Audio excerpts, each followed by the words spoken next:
नमस्कार दोस्तों। कैसे हैं आप सब। आशा करता हूं दोस्तों आप सब ठीक होंगे।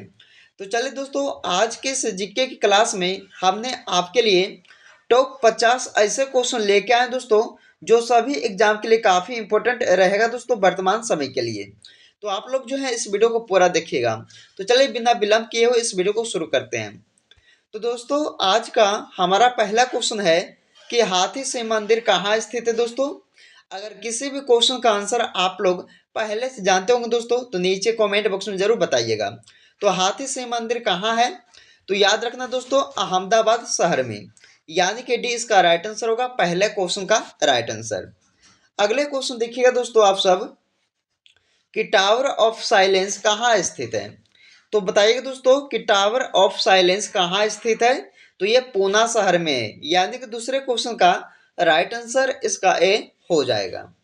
चलिए अगले क्वेश्चन की ओर चलते हैं दोस्तों, कि कौन सा ग्रह हरा प्रकाश उत्सर्जित करता है।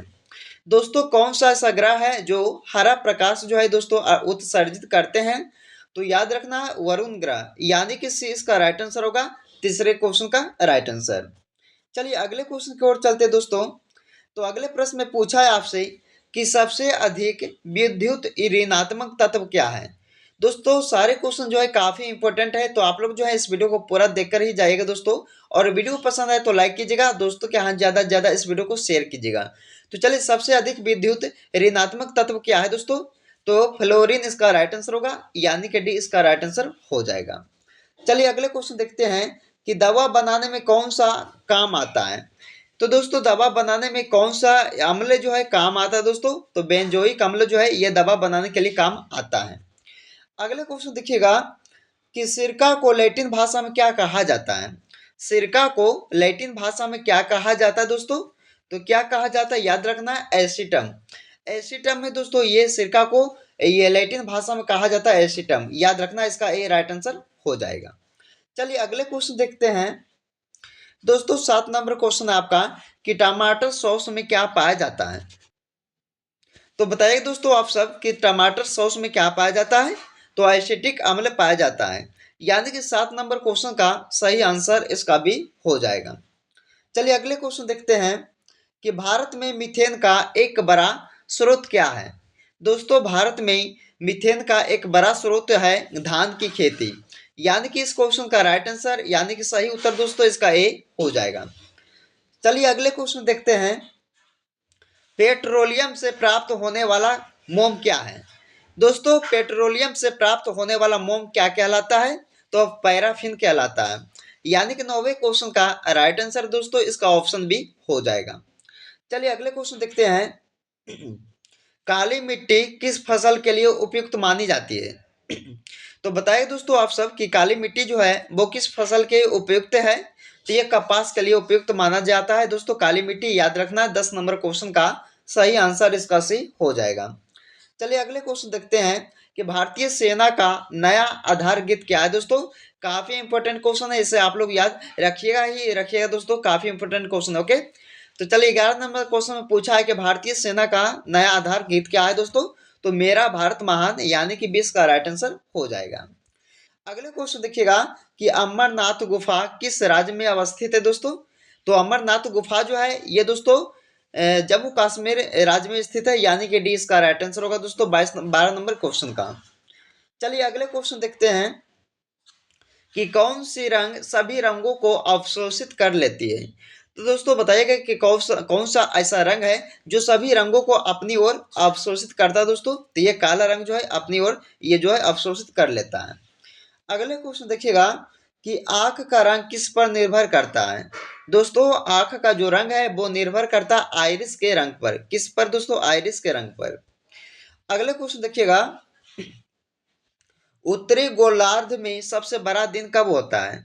दोस्तों बताइएगा कि उत्तरी गोलार्ध में सबसे बड़ा दिन होता है 21 जून को, यानी कि इसका सही आंसर होगा दोस्तों 15 नंबर क्वेश्चन का। अगले क्वेश्चन देखिएगा, अगले प्रश्न में पूछा गया आपसे, कि राष्ट्रीय डेयरी विकास बोर्ड की स्थापना कब की गई थी। तो राष्ट्रीय डेयरी विकास बोर्ड की स्थापना दोस्तों 1970 ईस्वी में किया गया था, याद रखना है। इस क्वेश्चन का राइट आंसर इसका सी हो जाएगा। चलिए अगले क्वेश्चन देखते हैं, कि उज्जैन का प्राचीन काल में नाम क्या था दोस्तों।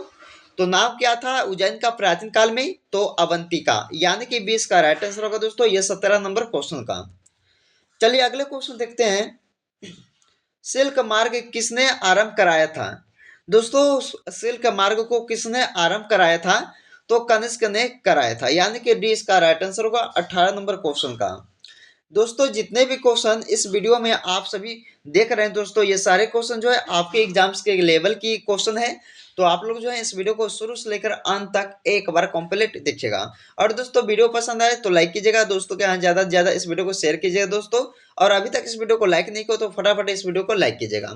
चलिए 19 नंबर क्वेश्चन है कि मेगुरन मेगुरन देवता की उपासना सबसे पहले किसने शुरू की थी दोस्तों? तो तमिलों ने शुरू किया था, यानी कि इस क्वेश्चन का राइट आंसर सी इसका हो जाएगा।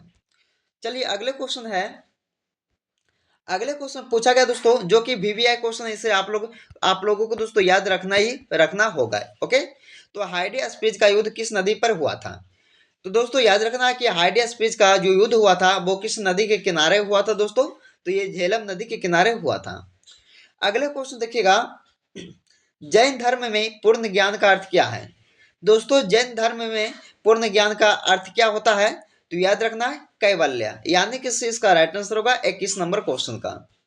चलिए अगले क्वेश्चन देखते हैं दोस्तों कि उपनिषद किस पर आधारित पुस्तक है? उपनिषद जो है दोस्तों वो किस पर आधारित पुस्तक है दोस्तों? तो ये दर्शन पर है, यानी कि 20 का राइट आंसर हो जाएगा। चलिए अगले क्वेश्चन देखते हैं कि आरंभिक वैदिक साहित्य में सर्वाधिक वर्णित नदी कौन सी है दोस्तों? तो आरंभिक वैदिक साहित्य में सर्वाधिक वर्णित नदी कौन है? तो याद रखना सिंधु नदी, यानी कि 23 नंबर क्वेश्चन का राइट आंसर दोस्तों इसका सी हो जाएगा। अगले क्वेश्चन देखिएगा कि लोहा का शुद्धतम रूप कौन सा है?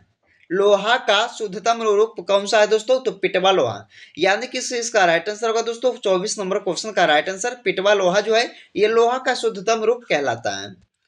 अगले क्वेश्चन देखिएगा, चिकित्सा शास्त्र का जनक किसे कहा जाता है? चिकित्सा शास्त्र का जनक किसे कहा जाता है? तो हिपोक्रेटस को। दोस्तों हिपोक्रेटस को ये चिकित्सा शास्त्र का जनक कहा जाता है। काफी इंपॉर्टेंट क्वेश्चन दोस्तों, इसे भी आप लोग याद रख सकते हैं। चलिए अगले क्वेश्चन देखते हैं, 26 नंबर क्वेश्चन है कि ओजोन परत संबंधी वियना समझौता किस वर्ष में हुआ था? दोस्तों ओजोन परत संबंधी वियना समझौता हुआ था 1985 ईस्वी को। कब दोस्तों? 1985 ईस्वी को यह वियना समझौता हुआ था दोस्तों, याद रखना ओजोन परत संबंधी का। अगले क्वेश्चन देखिएगा दोस्तों, 27 नंबर क्वेश्चन है कि अंगूर की खेती को क्या कहा जाता है? दोस्तों अंगूर की खेती को कहा जाता है बीटी कल्चर। क्या दोस्तों? बीटी कल्चर जो है दोस्तों ये अंगूर की खेती को कहा जाता है। काफी इंपॉर्टेंट क्वेश्चन ये भी आपके लिए है, इसे भी आप लोग याद रख सकते हैं। अगले क्वेश्चन देखिएगा, इंडोनेशिया में किस प्रकार के स्थानांतरित कृषि है? तो दोस्तों होमा प्रकार के। ओके, यानी कि 28 नंबर क्वेश्चन का राइट आंसर इसका भी हो जाएगा। अगले क्वेश्चन देखिएगा, ब्राजील के घास के मैदान को क्या कहा जाता है? ब्राजील के घास के मैदान को दोस्तों कहा जाता है कंपोज। क्या कहा जाता है? कंपोज, यानी कि इसका ए राइट आंसर हो जाएगा। अगले क्वेश्चन देखिएगा, द स्कोप ऑफ हैप्पीनेस के लेखक कौन है दोस्तों? ये भी दोस्तों का आपके लिए काफी इंपॉर्टेंट क्वेश्चन, इसे भी आप लोग याद रख सकते हैं। द स्कोप ऑफ हैप्पीनेस के लेखक है दोस्तों विजय लक्ष्मी पंडित, यानी कि इसका राइट आंसर होगा 30 नंबर क्वेश्चन का। चलिए अगले क्वेश्चन देखते हैं कि शारदा एक्ट किस अंग्रेज द्वारा बनाया गया है? दोस्तों शारदा एक्ट किस अंग्रेज द्वारा बनाया गया था? तो लॉर्ड इरविन के द्वारा बनाया गया था, यानी कि इसका राइट आंसर होगा दोस्तों 31 नंबर क्वेश्चन का। चलिए अगले क्वेश्चन देखते हैं कि अभिनव भारत की स्थापना किस वर्ष में हुई थी दोस्तों? तो अभिनव भारत की स्थापना दोस्तों 1904 ईस्वी में हुआ था, यानी कि 20 का राइट आंसर हो जाएगा 1904 ईस्वी। चलिए अगले क्वेश्चन देखते हैं, विश्व भारती का मुख्यालय कहाँ है? विश्व भारती का मुख्यालय दोस्तों ये कोलकाता शहर में है, यानी कि डी इसका राइट आंसर होगा 33 नंबर क्वेश्चन का। चलिए अगले क्वेश्चन देखते हैं दोस्तों कि पर्ल हार्बर कहाँ का नौसैनिक अड्डा है? दोस्तों ये भी आपके लिए अच्छे क्वेश्चन है, इसे भी आप लोग याद रख सकते हैं कि पर्ल हार्बर कहाँ का नौसैनिक अड्डा है दोस्तों? तो ये संयुक्त राज्य अमेरिका देश का, यानी कि 34 नंबर क्वेश्चन का ए इसका राइट आंसर हो जाएगा। चलिए अगले क्वेश्चन देखते हैं कि सेब के उत्पादन में कौन सा राज्य जो है अग्रणी है, यानी कि आगे है? तो दोस्तों बताइएगा कि सेब के उत्पादन में कौन सा राज्य जो है अग्रणी है। तो इस क्वेश्चन का राइट आंसर दोस्तों आप सभी को नीचे कमेंट बॉक्स में बताना होगा। चलिए दोस्तों अगले क्वेश्चन देखते हैं कि चकमा शरणार्थियों का संबंध किससे है। चकमा शरणार्थियों का संबंध दोस्तों यह बांग्लादेश से है, यानी कि 36 नंबर क्वेश्चन का राइट आंसर इसका भी हो जाएगा। अगले क्वेश्चन देखिएगा, अगले प्रश्न में पूछा है कि ए सेकुलर एजेंडा पुस्तक के लेखक कौन है दोस्तों। तो ए सेकुलर एजेंडा पुस्तक के लेखक कहलाते हैं कौन दोस्तों, अरुण शौरी। अरुण शौरी जी जो है दोस्तों ये ए सेकुलर एजेंडा पुस्तक के लेखक कहलाते हैं, यानी कि इस क्वेश्चन का राइट आंसर डी हो जाएगा दोस्तों, अरुण शौरी। अगले क्वेश्चन देखिएगा,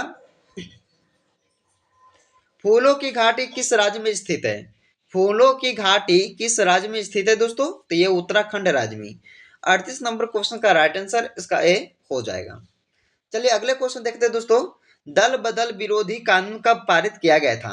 दोस्तों ये भी आपके लिए काफी इंपॉर्टेंट क्वेश्चन, इसे भी आप लोग याद रख सकते हैं। और दोस्तों हर एक क्वेश्चन को आप लोग जो है बारीकी से समझते जाइएगा और याद करते जाइएगा। तो दल बदल विरोधी कानून जो है दोस्तों ये इसे पारित किया गया था 1985 ईस्वी को। कब दोस्तों, 1985 ईस्वी को, यानी कि इसका डी राइट आंसर हो जाएगा। अगले क्वेश्चन देखिएगा, भारी जल का अनुभार कितना होता है। भारी जल का अनुभार दोस्तों 20 होता है, याद रखना इस क्वेश्चन का राइट आंसर इसका भी होगा। 20 जो है दोस्तों ये भारी जल का अनुभार होता है। अगले क्वेश्चन देखिएगा दोस्तों, अगले प्रश्न में पूछा गया है कि पचे हुए भोजन का अवशोषण कहाँ होता है। दोस्तों पचे हुए भोजन का अवशोषण होता है छोटी आंत में। कहा दोस्तों, छोटी आंत में, यानी दोस्तों इसका आंसर क्या होगा, ऑप्शन बी होगा। याद रखना है कि छोटी आंत में दोस्तों ये जो पचे हुए जो भोजन दोस्तों क्या होता है, अवशोषित होता है। चलिए अगले क्वेश्चन देखते हैं, प्रथम प्रखनली शिशु का जन्म कहाँ हुआ था। दोस्तों किस देश में हुआ था प्रथम प्रखनली शिशु का जन्म। तो याद रखना इस क्वेश्चन का राइट आंसर इसका सी होगा, इंग्लैंड देश में। अगले क्वेश्चन देखिएगा, इसमें पूछा गया दोस्तों आप सभी से कि प्राकृतिक गैस में सर्वाधिक मात्रा किसकी होती है। तो बताइए दोस्तों आप सब कि प्राकृतिक गैस में सर्वाधिक मात्रा जो होता है वो होता है दोस्तों मीथेन का, यानी कि डी इसका राइट आंसर होगा 43 नंबर क्वेश्चन का। अगले क्वेश्चन देखिएगा कि कौन सा अधातु तरल रूप में पाया जाता है। तो कौन सा अधातु दोस्तों तरल रूप में पाया जाता है, तो याद रखना है इस क्वेश्चन का राइट आंसर इसका बी होगा, ब्रोमीन। अगले क्वेश्चन देखिएगा, पुष्टि मार्ग के संस्थापक कौन थे दोस्तों। तो पुष्टि मार्ग के संस्थापक कहलाते थे कौन, वाल्वाचार्य जी, यानी कि इसका राइट आंसर होगा 45 नंबर क्वेश्चन का राइट आंसर। अगले क्वेश्चन देखिएगा कि स्वतंत्र भारत का प्रथम विधि आयोग की स्थापना कब हुई थी। तो दोस्तों कब की गई थी ये स्वतंत्र भारत का प्रथम विधि आयोग की स्थापना दोस्तों, तो इसे किया गया था 1955 ईस्वी को। याद रखना काफी इंपॉर्टेंट क्वेश्चन है दोस्तों ये भी आपके लिए, तो इसे भी आप लोग याद रख सकते हैं। इसका राइट आंसर बी ऑप्शन हो जाएगा। अगले क्वेश्चन देखिएगा कि मनुष्य में कपाल तंत्रिकाओं की संख्या कितनी होती है दोस्तों। तो ये 10 होता है, कितना, 10 जोड़ा, यानी कि इसका राइट आंसर ऑप्शन डी होगा दोस्तों, 10 जोड़ा, जो कि मनुष्य में कपाल तंत्रिकाओं की संख्या होती है। अगले क्वेश्चन देखिएगा, निम्न ब्याज दर वाला ऋण क्या कहलाती है। दोस्तों निम्न यानी कि कम ब्याज दर वाला जो ऋण है वो कहलाती है सुलभ ऋण। क्या दोस्तों, सुलभ ऋण, यानी कि इस क्वेश्चन का राइट आंसर इसका सी हो जाएगा। चलिए दोस्तों अगले क्वेश्चन देखते हैं, 49 नंबर क्वेश्चन है कि एप्पल कंपनी के संस्थापक कौन है दोस्तों। तो एप्पल कंपनी के संस्थापक कहलाते हैं स्टीव जॉब्स। स्टीव जॉब्स जो है दोस्तों ये एप्पल कंपनी के संस्थापक कहलाते हैं। ये भी आपके लिए अच्छे क्वेश्चन, इसे भी आप लोग याद रख सकते हैं। चलिए अगले क्वेश्चन देखते हैं कि राष्ट्रीय पर्यावरण अनुसंधान केंद्र कहाँ है दोस्तों। तो राष्ट्रीय पर्यावरण अनुसंधान केंद्र जो है ये दोस्तों नागपुर शहर में, कहा, नागपुर शहर में स्थित है ये दोस्तों राष्ट्रीय पर्यावरण अनुसंधान। चलिए दोस्तों अगले क्वेश्चन देखते हैं दोस्तों, जिसका जवाब जो है आप सभी को नीचे कमेंट बॉक्स में देना होगा। तो दोस्तों इसमें पूछा है आपसे कि विश्व जल दिवस कब मनाया जाता है। तो विश्व जल दिवस दोस्तों मनाया जाता है कब, तो इसका जो राइट आंसर होगा आप सभी को नीचे कमेंट बॉक्स में देना होगा। तो दोस्तों आज के इस वीडियो में हमने आपके लिए टॉप 50 ऐसे क्वेश्चन करवाए दोस्तों जो सभी एग्जाम में पूछे जा सकते हैं। तो आप लोग जो है इस वीडियो को पूरा देखिएगा दोस्तों, और वीडियो पसंद आए तो लाइक कीजिएगा दोस्तों, क्या ज़्यादा से ज़्यादा इस वीडियो को शेयर कीजिएगा दोस्तों। और ऐसे ही जीके का वीडियो देखने के लिए दोस्तों अगर आप लोग अभी तक GK Vikram study YouTube channel को सब्सक्राइब नहीं किए हो तो सब्सक्राइब कीजिएगा। तो चलिए दोस्तों अगले वीडियो में मिलते हैं फिर, जब तक आप लोग इस वीडियो में बने रहें।